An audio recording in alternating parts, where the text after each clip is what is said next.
Sinibingelele bazalwane nonke egameni lenkosi yethu uJesu Kristu. Njengalokhu sazi sonke ukuthi kunesimemezelo esenziwe upresident se lockdown for iNingizimu Afrika yonke. Sifisa nje ukukhuluma nani nonke ukuthi mhlambe eyiphi indlela abazalwane abangasebenzisa ngayo le lockdown in a godly way noma kwindlela ekhazimulisa uNkulunkulu. Mhlambe wonke umuntu kumele akwazi ukuthi njengoba kumenyezeliwe i-lockdown kunezinto eziningi ezizophazamiseka. Kuzophazamiseka imisebenzi, kuphazamiseka i-movement yabazalwane, kuphazamiseka ukufunda kwabazalwane. So ziningi kakhulu izinto ezizophazamiseka, even ukuya emasontweni kuzophazamiseka. But abazalwane kumele bakumistake ukuthi ukuma kwalezo zinto lezo kunezinye izinto ezingasoze zama noma ezingasoze zanqamuka. Ama-temptations esono awasoze ama futhi awasoze anqamuka. I-command inkosi esinikeze yona yokuhlangana noma yokufellowshipa kwabazalwane ayisoze yama futhi ayisoze yanqamuka. Ukubuya kaJesu Kristu akusoze kwama and akusoze kwabuya. Even umyalo inkosi esinikeze wona yokwenza izizwe abafundi nokushumayela ivangeli awusoze wanqamuka futhi awusoze wama. Njengalokhu sibhekene nalezo zinto lezo ukuthi kunomyalo esunikezwe upresident ukuthi sibe semakhaya, but at the same time kunama-realities esibhekene nawo angasoze ama noma anqamuka nakancane. Eyiphi mhlambe i-wisdom esingaba nayo even kusona lesikhathi se-lockdown? Ngifisa nje ukunikeza abazalwane ama-suggestions mhlambe ezinto abangazenza kulesikhathi even bevalelekile emakhaya. Ngicela leli thuba silisebenzise njengethuba elibalekile kakhulu nelisemqoka. Sometimes kuba nzima ukukhuleka, kube nzima ukufunda izwi, kube nzima nje ukuzidivotha kuma-biblical disciplines. Ngesimo sokuthi sibhizi siyafunda, sibhizi ngomsebenzi, sibhizi ngezinto eziningi nje umuntu angayicabanga. But leli thuba li-remove wonke ama-excuses umuntu angayinikeza wona ukuthi ngibhizi. Akekho umuntu obhizi kulesikhathi. Wonke umuntu unamathuba wonke ukuthi alisebenzise leli thuba and alisebenzisele udumo likaNkulunkulu.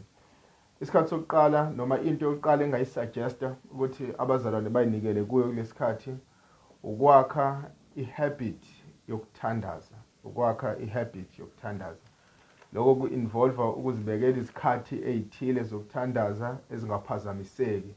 Njengalokhu noDaniel masifunda incwadi yakhe wayibekela izikhathi zokuthandaza kathathu ngelanga. Kanjalo nathi bazalwane singayimisela izikhathi ezithile ezingaphazamiseki zokuthi sithandaze. Kuleyo mkhuleko abazalwane abayenzayo, nazi izinto abazalwane abangayikhulekela. Nakuba singakwazi ukufinyelela kubantu ngokwenyama uba shumayeza ivangeli, kodwa singafinyelela ngokomkhuleko ukuthi sikhulume ngabo kuNkulunkulu. Okusho ukuthi singakhulekela insindiso yabantu abathile, ngaba abantu bama-families ethu, ngaba abangani bethu, ngaba abantu nje esibaziyo, sikhulekela i-salvation yethu. At the same time singakhulekela even i-sanctification yethu ukuthi sikhule ekumesabeni uNkulunkulu noMoya oNgcwele eqhubeka esingcwelisa. Singathatha lesikhathi ukukhulekela izwe, sikhulekela umongameli, sikhulekela ama-departments ahlukene, ama-department aka-health, sikhulekele o-science, sikhulekela abantu abaningi ababhekene ne-reality yokudila nalesi sifo ukuthi bakwazi ukuthola ikhambi and babe ne-wisdom as bedila nalezo zinto lezo. Singakhulekela abantu abasafarishayo kulesikhathi, abasafarisha ngendlela ezahlukene, abanye abagulelwa imindeni yabo, abanye abasafarisha ngendlela ezahlukene ngenxa yalesi sifo. Singathatha isikhathi sokuthi sikhuleke. Singakhulekela amabandla ethu, sikhulekele ukuthi aqhubeke ame aqine even kulesikhathi. Singakhulekela even i-sanctification yabanye abazalwane ukuthi even bebodwa emakhaya but baqhubeke kumesabeni uNkulunkulu. But we can separate isikhathi esithile every day sokuthi sikhuleke and sikhulekele izinto eziningi ezahlukene. Kwesibili, we can set time again every day ukuthi sifunde izwi. I may suggest maybe kuloko ukuthi abazalwane badinga i-reading plan. Siyazi ukuthi sino 21 day. Maybe it's the time uzakhela a 21 day reading plan ukuthi ufunde izwi likaNkulunkulu. Maybe ufunde izwi likaNkulunkulu ngendlela ongakazi ulifunde ngayo izwi likaNkulunkulu before. Because manje we are confronted with i-reality ukuthi sisemakhaya sikwazi ukuphuma sikwazi kwenza lutho, and sikayicreatela i-reading plan ukuthi sifunde izwi likaNkulunkulu and si-apply izwi likaNkulunkulu empilweni zethu. And again, njengoba ngishilo ukuthi kunomyalo ongamile kulesikhathi, and lo myalo lo umyalo okushumayela ivangeli. Mhlambe kulesikhathi sikasebenzisa indlela inkosi esivulela zona ukuthi sikwazi ukushare ivangeli, ngabe ukusenda ama-SMS kubazalwane, ngabe kubantu abathile, kungabe ukubafonela qobo abantu abathile ukhulume nabo ngevangeli noma ngoJesu Kristu. But ivangeli alimile kulesikhathi. Even kulesikhathi sisanawo umyalo othi kumele sishumayele ivangeli kubantu abahlukene.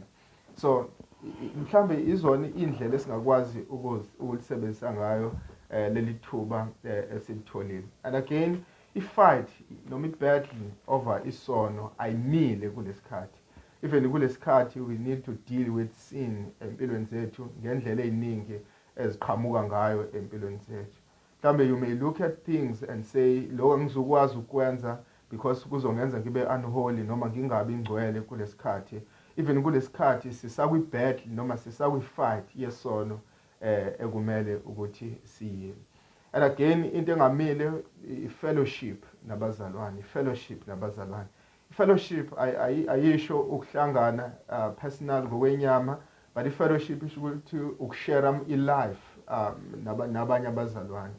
Akumele kunqamuke ukucontacta nabazalwane, akumele kunqamuke ukushare ama-struggles nabazalwane, akumele kunqamuke ukukhulekela omunye nomunye njengalokho iBhayibheli siyalile ukuba sikwenze. Okusho ukuthi even kulesikhathi sidinga constant communication, interaction nabanye abazalwane, la sishare khona ama-struggles khona, la sikhulekelana khona, la sikhanselishana khona njengabazalwane, njengebandla likaNkulunkulu. So even kuyisikhathi se-lockdown, but kunezinto ezingasoze zavalelwa noma ezingasoze zanqamuka kulesikhathi, and ebengifisa ukuthi siyiqaphele.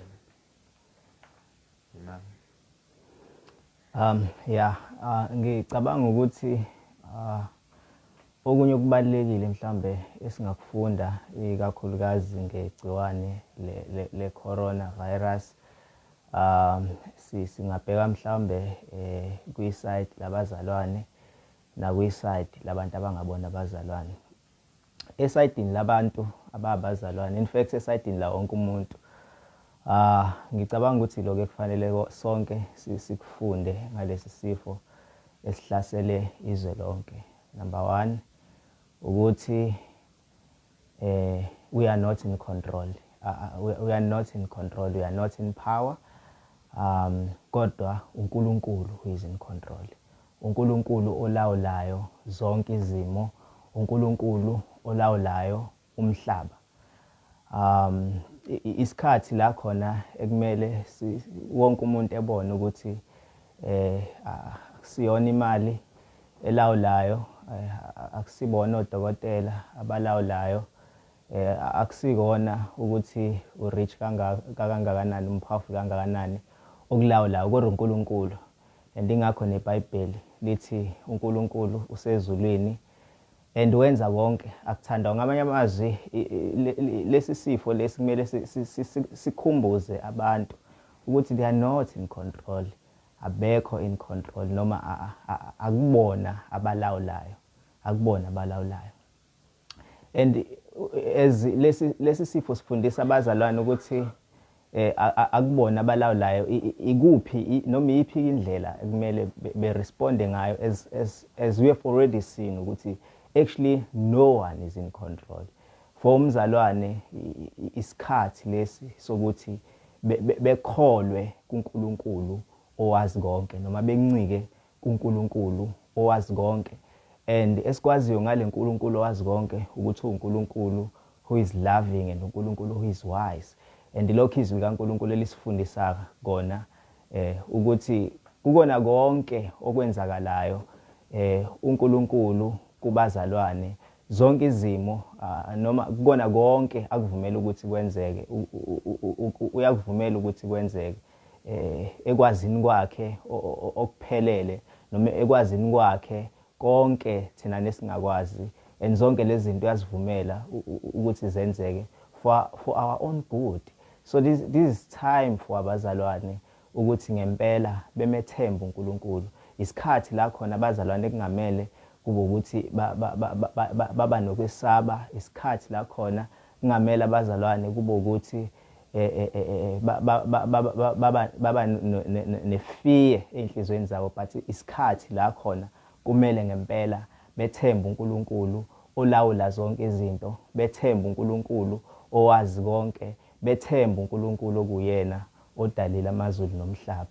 And ngaleyo ndlela bethemba kuyena, iyona ndlela abazokwazi ukuthi ukuthokoza kwabo kuzophelela enkosini, iyona ndlela ukukholwa kwabo kuzoqina uma ngempela bebambelela kulamaqiniso lawa afundiswa izwi kaNkulunkulu ukuthi God is in heaven and he does whatever he likes. Uyena in control. And kubantu abangakholwa ngicabanga ukuthi lesi simo lesi kumele sibabonise ngempela ukuthi ukuphila kwabo abasiphathele, ukuphila kwabo akukho ezandleni zabo, and kumele befunde ngempela ukuthi imali sometimes imali kunezinto engeke zikwazi ukukhipha kuzona ezisibonile ukuthi njengoba lesi sifo siphelile sifikile baningi kakhulu abantu abanemali kodwa imali ayisizanga umuntu at this point. In fact, I'm sure ama-stats can show ukuthi la eSouth Africa most of the people who are infected so far abantu abantu abanayo imali, right? And sinabo even odokotela, and we have seen nabo they are not in control, people are dying.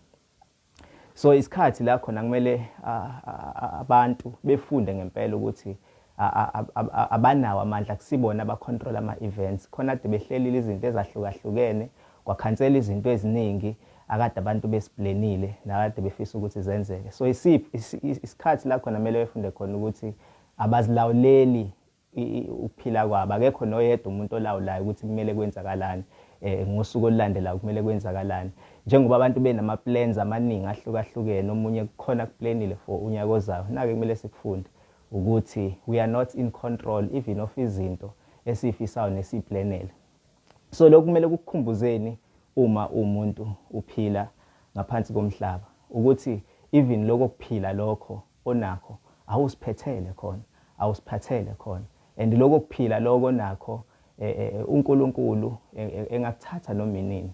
And umbuzo mhlambe esingawuletha ukuthi uma kufika leso sikhathi leso la khona uNkulunkulu edecide njengoba usubonile ukuthi you are not in control, even nokuphila kwakho awusiphathele kona, njengoba mhlawumbe abaningi becabanga ukuthi hayi mina ngisazokwenza u1 no2 no3. Umbuzo omkhulu uthi njengoba usubonile ukuthi you are not in control, awusiphathele ukuphila kwakho, uma kufika isikhathi la khona uNkulunkulu edecide ukuthi uyawuthatha lo mphefumulo wakho, umbuzo omkhulu uthi ikuphi ozofika ukusho phambi kaNkulunkulu uma ungakholwanga kumyalelo omkhulu uNkulunkulu othe bonke abantu abawukhole, umyalelo wokuphenduka ezonweni zabo, bephendukela endodaneni yakhe ayithumele ukubiza emhlabeni, ifa ngenxa yezono zabo ukuze bezosindwa lakini likaNkulunkulu olizayo. Ngicabanga ukuthi lesi simo lesi noma lesifo lesi ukufika kwaso njengoba sibona sonke ukuthi asikho in control should really show us ukuthi we are powerless. Awunawo amandla, awusiphathele ukuphila kwakho. So umbuzo omkhulu uthi uma ungasiphathele ngempela ukuphila kwakho, uma uNkulunkulu edecide ukuthatha ukuphila kwakho namhlanje, yini ozoyisho phambi kaNkulunkulu uma esekuthathile ukuphila kwakhe esekwahlulela? so nansi resolution noma naku esifisa ukuthi abantu bonke beconsiderishe ezibebona ngempela ukuthi they are not in control. Siyafisa ukuthi beconsiderishe ngempela ukuphila kwabo, bebone ngempela ukuthi they are not in control. They are not in control. And there is ulaka likaNkulunkulu olizayo, abantu bonke kumele belibalekele. Umbuzo omkhulu uthi njengoba ungekho in control, njengoba kukhona ulaka olukhulu likaNkulunkulu olizayo, iyiphi indlela ongakwazi ukuthi usinde ngayo? And nakhe sikumemela kukho nezwi likaNkulunkulu elisibizela kukho lithi abantu bonke endaweni zonke abaphenduke ezonweni zabo bekholwe kuKristu Jesu indodana kaNkulunkulu ayivusile kwabafileyo nazohlulela ngayo izwe lonke. And lolo suku lelo liyeza lungafika anytime. As we have seen, it is God who is in control. Lolo suku can come anytime. Lungafika namhlanje, lungafika kulonyaka, can come anytime. And ingakho siba urge abantu ukuthi this should come as a warning ukuthi we are not in control. We don't have much time and there is nothing engakwazi ukukusindisa.